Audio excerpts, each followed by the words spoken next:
Mesdames, Messieurs, bonsoir et bienvenue à votre principale édition d'information du soir sur LMTV, la Nyanga autrement. En ouverture de cette édition d'information, on parle de cette grève des agents de la main-d'œuvre non permanente. Depuis quelques semaines, les agents de la main-d'œuvre revendiquent les meilleures conditions de vie, notamment la hausse des salaires, mais aussi l'intégration à la fonction publique. Reportage. Ils réclament les meilleures conditions de vie, notamment la hausse des salaires, l'intégration à la fonction publique et bien d'autres. Nous sommes ici pour revendiquer nos droits, à savoir la révalorisation des salaires. Nous revendiquons également l'intégration à la fonction publique, puisqu'il y a des agents qui sont à la main-d'œuvre, qui sont diplômés. Ils doivent changer de catégorie pour améliorer leur salaire. Nous revendiquons aussi le versement de nos cotisations à la CNSS, qui ne se fait pas, beaucoup vont à la retraite, qui ne bénéficient pas de leurs droits.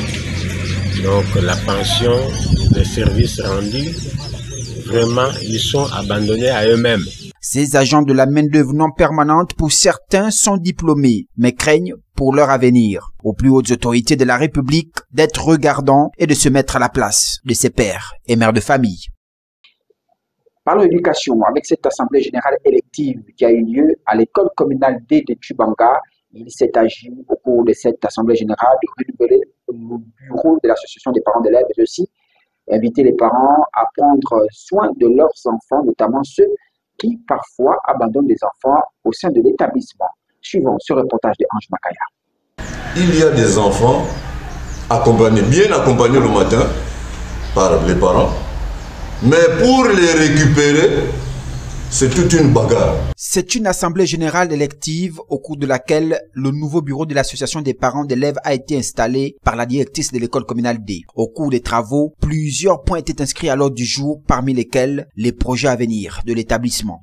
Dans le cadre de notre première réunion de prise de contact, voilà, donc il s'agissait ici de faire un bilan aux parents d'élèves de l'année dernière, les examens de fin d'année, et il fallait présenter un peu les objectifs de cette année, les projets de cette année de l'école, et en même temps renouveler le bureau de l'APE de l'école communale de Tchibanga pour l'année académique 2025-2026.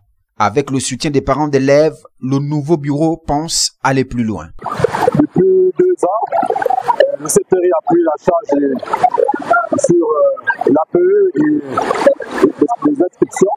Donc cette année, nous avons jugé utile de renouveler le bureau et que nous allons être basés sur les cotisations des parents. Au bureau de l'association des parents d'élèves de l'école communale D de faire ses preuves. Et puis, on va parler de l'avancement des travaux du projet de construction de la caisse des pensions et des prestations. Eh bien, les travaux avancent considérablement, comme nous l'explique dans ce reportage de Ange Makaya. Les travaux du projet de construction du siège de la Caisse des pensions et des prestations familiales des agents de l'État avancent à toute vitesse. Ici, la plupart des ouvriers sont des jeunes Gabonais, autrefois au chômage. Ces jeunes compatriotes sont pleins de reconnaissance, hommes comme femmes, tous rompus à la tâche.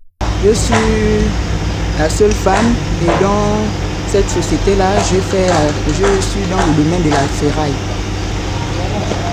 Je remercie Monsieur le Président de la République de mettre ce projet, comme vous pouvez le voir.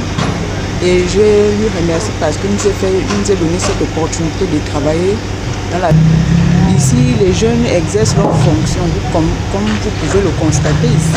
Je suis un jeune Gabonais qui était en chômage il y a cela longtemps. Mais je remercie le chef de l'État, son Excellence, Bruce Clotaire Olinguema, de nous envoyer les entreprises dans les différentes provinces. Le chef de chantier, quant à lui, dit être prêt à respecter le délai de livraison de ce projet. L'actualité en rappelle, c'est avec le manque d'eau potable en Nzanzela facile. Là-bas, les populations ont du mal à s'alimenter en eau potable. Eh bien, la fontaine publique qui a été installée, les travaux ne sont pas allés à leur terme et du coup, les populations ne savent plus où donner de la tête. Revenons sur ce reportage.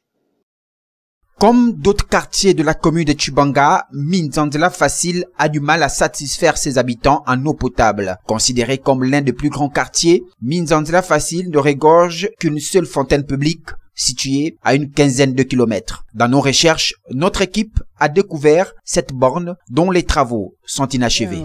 Machin qu'ils ont fabriqué là, depuis les années, hein? On n'arrive même plus à nous faire la pompe. Même les gens qui viennent de faire la politique ici, ils n'arrivent pas ici là. Parce que c'est un coin abandonné. Maintenant, nous, on va vivre comment? Avec les petits enfants, si tu n'as pas un enfant comme ça là pour aller t'épuiser l'eau, nous les vieilles femmes, tu ne peux pas transporter la brouette avec le bidon pour la route, regardez. La route qui quitte là au carrefour là, ça arrive jusqu'au carrefour Minzanzela Facile, voilà. Il y a une flaque d'eau là, tu ne peux pas passer quand tu pleut, même les enfants. Pour passer là, pour aller à l'école, ils ont des problèmes. Le taxi, ici, pour rentrer, il faut miser. Tu n'as pas de 2000, tu ne peux pas avoir le taxi. Nous, les vieilles mamans, les enfants se fatiguent. L'enfant vient à l'école. Il faut encore prendre la brouette pour transporter l'eau. Les kilomètres comme ça, là. Ça nous... on est dépassés. Le mauvais état de la route n'est pas en reste, surtout pour les élèves en cas d'inondation. Pour nous, c'est vraiment très compliqué. Il y a 2 routes. Et cette route, c'est ici. Quand il y a inondation ici, là, pour nous, c'est vraiment, pour les élèves, c'est très grave. Et court comme ça. Et si nous avons les devoirs, nous n'avons pas de justification à les faire aux enseignants là-bas. Vivement que ces cris d'alarme soient entendus pour mettre fin à ce calvaire qui met en difficulté ces différentes couches sociales. Mesdames et messieurs, place à la page africaine. La nuit est tombée sur Douala et avec elle vient un sommeil profond. Celui qui prend les hommes qui ont peu et qui travaillent sans relâche. Le corps cassé sur une moto, leur seul bien, sous l'auvent d'une station-service pour s'abriter de la pluie. Ils sont plusieurs milliers à se faufiler chaque jour dans les rues. La survie pour 100 francs CFA par trajet, 15 centimes d'euros. Zakiaou Mohamed a 33 ans et il est mototaxi. On fait ce métier parce qu'on n'a pas le choix. Donc on n'a rien à faire.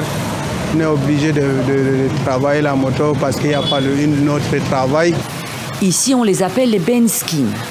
Parfois, les autorités les diabolisent, les accusent de délinquance. Mais eux savent qu'ils sont les laissés pour compte d'un système. Sous la présidence de Paul Biya, au pouvoir depuis 42 ans, et candidat à un 8e mandat. La vérité, tout le monde veut le changement. Mais les gens ont peur de dire qu'on veut le changement. Mais les populations, toutes les populations, ils veulent le changement. Changer ou partir. Karine Alphonsine Keigne ne voit pas d'autre issue qu'émigrer. Elle vit sous un toit, mais elle a dû abandonner ses études pour s'occuper de sa famille. Aujourd'hui, à 39 ans, cette mère célibataire n'en peut plus de survivre. Mon rêve, c'est de quitter le pays et que je travaille comme coursier dans une société à l'étranger. Même avec la moto, je pense que je peux gagner plus. En attendant, elle vit de ses allers-retours en moto. Et dans le métier, elle n'est pas la seule. Asline Nugunana travaille aussi comme mototaxi et mécanicienne. Pour l'heure, la jeune femme qui gère un petit garage refuse de baisser les bras, de renoncer au pays. Partir pour moi, j'ai eu l'argent qu'elle pouvait partir depuis. Je ne suis pas partie parce que je sais qu'en Afrique, il y a tout. En Afrique, il y a tout. Ici, je peux m'en sortir. Ça veut dire que même mon enfant s'en sortira. Donc, d'office, je ne suis pas de ceux qui veulent exiler vers le Canada, exiler vers l'Europe. Parce qu'en Afrique, si nous tous nous partons, que deviendra l'Afrique? Qui va faire l'Afrique de demain? C'est nous, c'est toi, c'est moi. Pour retenir sa jeunesse au pays et construire le Cameroun de demain, le futur président aura pour lourde tâche de combattre le chômage, qui s'élève à 35% chez les jeunes, selon la Banque mondiale. Et la journée de deuil s'est transformée en scène de panique à Nairobi. Dépassée par les mouvements de foule au stade de Kasarani, la police kenyane a subitement tiré au jugé et frappé et lancé des gaz lacrymogènes, terrorisant les dizaines de milliers de personnes venues rendre hommage à l'opposant historique Raila Odinga, décédé la veille. La confusion avait commencé dès le matin à l'arrivée du cercueil à l'aéroport Jomo Kenyatta. Le corps de Raila Odinga, 80 ans, était ramené d'Inde et déjà de nombreuses personnes ont investi les zones réglementées. Il a fallu fermer l'aéroport, le temps que le calme revienne. Cet engouement montre la popularité du politicien surnommé Baba, c'est-à-dire papa en swahili. Il était une figure de la communauté Luo et s'était présenté 5 fois à la présidentielle. Aujourd'hui, Baba, tout le monde est en deuil. Non seulement le Kenya, mais l'univers entier est en deuil. Le monde est en deuil. L'Afrique a perdu un fils. Votre mort ne peut être comparée qu'à une seule mort sur cette planète. Elle ne peut être comparée qu'à celle de Madiba, Nelson Madiba Mandela en Afrique du Sud. Je me souviendrai de lui parce qu'il était une personne humble, une personne qui envisageait les choses pour qu'elles profitent à tous.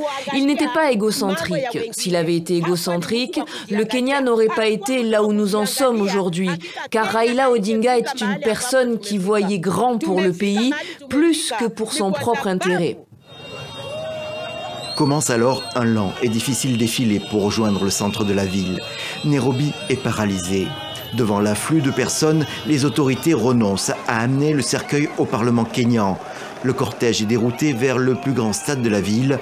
Il faudra déjà l'intervention musclée de la police pour qu'ils puissent pénétrer dans l'enceinte.